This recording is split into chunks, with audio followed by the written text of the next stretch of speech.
today we have a special guest, Mr. Kendrick Thomas. How is it going, Mr. Kendrick? Everything is fine. Thank you for having me. How you doing today yourself? I'm doing pretty good. Can't complain. Just taking one day at a time. That's it. That's all we can do. Just take one day at a time. Every day. Let me see. Okay, I had some technical difficulties, but I think that's like everywhere now. Everybody having technical difficulties with these lives and stuff because everybody using the computers. Yeah, everybody's online. Mhm. Exactly. So we're gonna start out with a truth or dare. I try to warm up my guests with a different game each week. So today's game is you're gonna tell two truth and one lie. So you just tell me all three, and then I have to figure out which one is the lie. Okay, let's see here. I can start with, okay, I stayed a night in Belize on a private island with some friends. I ordered 500, what is that? Almost tampons because I thought sanitary napkins were sanitizing toilets. And I am a member of a motorcycle club. Okay, I'm gonna go with the lie. Will be the one that you thought was sanitation, the tampons. We're gonna go with that one. Nope, that is not a lie. Oh, that's not. Oh, wow. Wow. I thought sure that was a lie. So which one is the lie? Which one is the lie? I'm a member of a vehicle club, but it's a Corvette club, not a motorcycle club. Ah, okay. Oh, yeah, you got me on that one. That was a good one. You had time to think about that one. That's good. That's good. Now let's move on to your blessing of the week. What is one of your blessings of the week? I always ask my guests to list one blessing of the week. So what will be your blessing of the week? So for me, when I learned to live life for other people, life changed drastically. And so I would say that my blessing of the week was just yesterday. At my school, we had a fundraiser, and it was a while back before the pandemic, and we had to shut everything down. And so one of my parents was the top seller.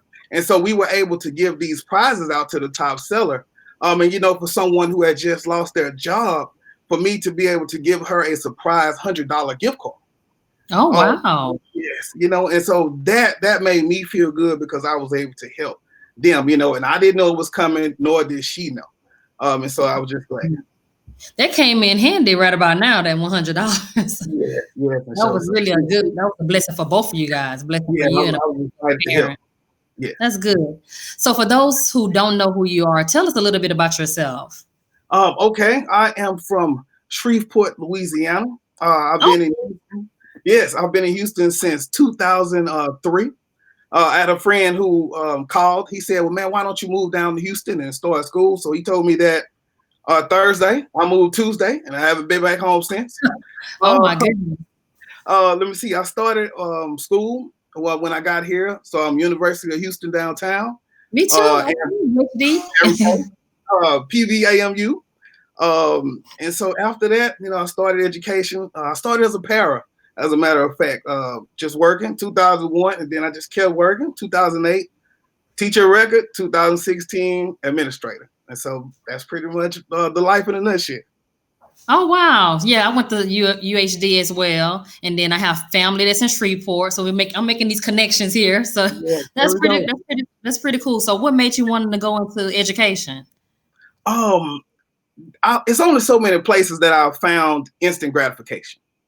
And so if I can work with the child and I can see them get it and they have that aha moment and it sticks with you for life, then that makes me happy, because like I said, it's about other people. So that's one of the reasons why I went into education. Once I did that and it sparked something on the inside, I never turned back. Okay. What grade level do you work with? Right now, elementary. So we are pre-K through fourth grade. Okay. I'm in elementary too. And we're first grade through fifth grade. Okay. So I'm in the same boat. Now I know a lot of parents are asking these questions about, the STAR testing, about students that's failing. Are they going to be able to move on? So give us some insight from your perspective on how you think the end of the school year is going to pan out. Right now, what we're looking at is everyone, all of the teachers and our teams are asking me, and we're going to get together and kind of meet about what the kids are going to do as far as placement and retain meetings. Of course, no STAR, So that won't be a factor. So then it will just be looking at what has the kid been doing before the crisis and before school shut down. And then just making the best decision on what will they need next year, because you don't want to set anybody up for failure. Right. That's pretty much what we're looking at for the end of the school year. The big thing is, of course, we got to close the year out because we left in the middle. So Yeah. we have things that have to be turned in. We got checklists that have to be done to close out, and so we've been pretty. I don't know what's the word. We've been maneuvering a lot, though. We've trying to be pretty creative with how we get people in the building and how we move around things. Yeah, it has been very challenging for myself as well. Just with the online learning, has been a big challenge. But we're just taking one day at a time and just try to do the best we can for our students. Yeah. But I know from the standpoint of an administrator, you guys really have a lot on your plate. I almost feel like, well, for both, I almost feel like we're starting the whole school year over again. Yeah. Like everything is new, starting all over again, and it's the end of the school year. So I just can't wait to the end. This is over with. It was just like that, you think about it, that first week, as you do with the regular school year, that first week was just setting up my online protocols, just getting you familiar, and then we dive into it. So it was like starting a new year. Oh, yeah, exactly. So tell us a little bit about some other things that you do. I know that you're a public speaker, and you also have a podcast as well. So tell us a little bit about those and how you get into. For the speaking, it's just more just reaching people, trying to inspire people, trying to motivate people, and just share my story of the things that I've been through and where I want other people to go. I also do the podcast, which is for the community. Just trying to show all the resources that are available to people in the community, and just being in the community present. And so I also do my daily quotes every day to try to send out to people because I took a big loss. So it was a suicide, and so I say, what if I do these, and what if he would have just seen one of these, and it would have pushed him to be able to make it a few more days. And so I try to do those every day. Just things like that, get the word out, get people inspired. How did you start doing public speaking?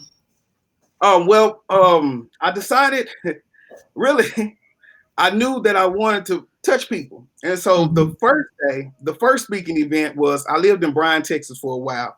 And I always wanted to be a part of the community, and they had a community fair. And so then it was just about people who look like us and how do we get them resources. And so I went and talked to a few people, and they said that they would allow me to come in and speak to the group. And once I wrote out my speech, I worked and practiced, and the feeling that I got from that was what pushed me to kind of do it again. And so I've been speaking ever since that was 2011. Okay. Now, for somebody that's interested in doing public speaking, what advice could you give them? The biggest thing is to have a story, and so maybe that story is not one from a difficult background. Maybe you're a researcher and you got information there, and so you're able to tell that story to people. But the biggest thing is making sure that you have a story, and then knowing the audience that you want to present it to. Because that is one of the biggest things. And the next thing I would say is don't freestyle. Don't freestyle. Getting in that mirror and looking crazy. Whatever you have to do to just be prepared. But just those three things, though. Make sure you got a story, be prepared, and just reach out to people. Right. That's the key. Sometimes people don't like to reach out to people. That's the only way that you're going to be able to get your dream fulfilled, is by reaching out to the people, getting that platform, Yes. That's good. So out of all those, out of all your jobs, which one that you find to be more challenging? It would have to be this role here. And so not as challenging as now, because you think about a teacher who teaches the same grade. You kind of have your lesson plan, and you kind of say, okay, I'll make these tweaks this year. But my first year, I was transitioning from a teacher on my campus to the administrator on the same campus. Okay. So that transition was rough for me in accepting that new role. because these are still my friends, and so it was. Yeah, so that It was, is challenging right yeah, there. yeah. I can So, only imagine they're gonna think that you like really cool, like gone on tell me what's going on in administration, gone on tell me what's going on in the office, yeah, but you have to like set those boundaries, like, hey, I can't do that no more. I'm in a yeah, different position and role. So I can definitely see that being challenging. yes, I yes. can definitely That see was it. that. Oh, Yeah. okay. Now I wanted to ask you. I kind of posted this a while back on one of my social media pages. Which one you think has the biggest responsibility, a principal or a pastor of a church? That's a good question. Yeah, because I, the principal was more, they over children, and then the pastor is over everybody, adults and children. So, which I one? mean, for me, the biggest thing about being a principal is, and you think about a principal and a pastor, both roles are with the community. Mhm. Both roles are service. But the pastor can do what's best for him sometimes, or what's best Mhm. for the congregation. Um, but with my role, I'm always thinking of what's best for the kids. Yes. And so sometimes that's not as comfortable for the adults. And Hmm. so I think one being in that role, I think the principal has more responsibility, but I just don't think that pastor has 800 elementary kids every day. Yeah, and that's And a big responsibility too when we're talking about somebody else's child that you in charge of. Like, I yeah, mean, it is a lot. I think it is more responsibility for the for principal, but somebody else may have a different point of view. That's yeah, why I wanted to ask you that question. I said, let me ask you that yeah. question. Then I could be a little biased. That's true. That's true. That's so true. So let's go back and talk to you. Let me go back and talk to you about your podcast, because we didn't really talk about your podcast. Mhm. Um what's different about your podcast compared to Yeah. other podcasts, because there's a lot of podcasts that's out there. So what Or, no, go ahead. I would say the biggest thing that I try to do is to make sure that my focus is on highlighting my community. So and my community not only being A-Leaf, but being everybody in Shreveport, Louisiana. Because down here in a city of 5 million people, I have so many resources. And so I think just making sure that I highlight everything that's available for the community Hmm. is something that would definitely set me apart. I would even say to go as simple as in the beginning, I had my face and the guest face on there. But like I say, it's not about me. It's Hmm. about the community. So then I started just highlighting the people on there who were the guests who were giving back to the community. So that would be definitely something that would set me apart. Okay, okay. Now, do you still have family in Shreveport? All my family's in Shreveport. Okay, okay. Wow, I'm sure you go back and visit quite often, huh? Yeah, yeah, yeah. Well, as much as I can get down there because hey, Right. It's hard. between It's hard to go and yeah, travel. the podcast and just getting everything going. The good Yeah. thing is with a lot of the stuff is mobile. Mhm. Because right now I do want to get home after all this goes, so I can just check on everybody at the house because Louisiana was hit pretty hard with Oh, the yeah.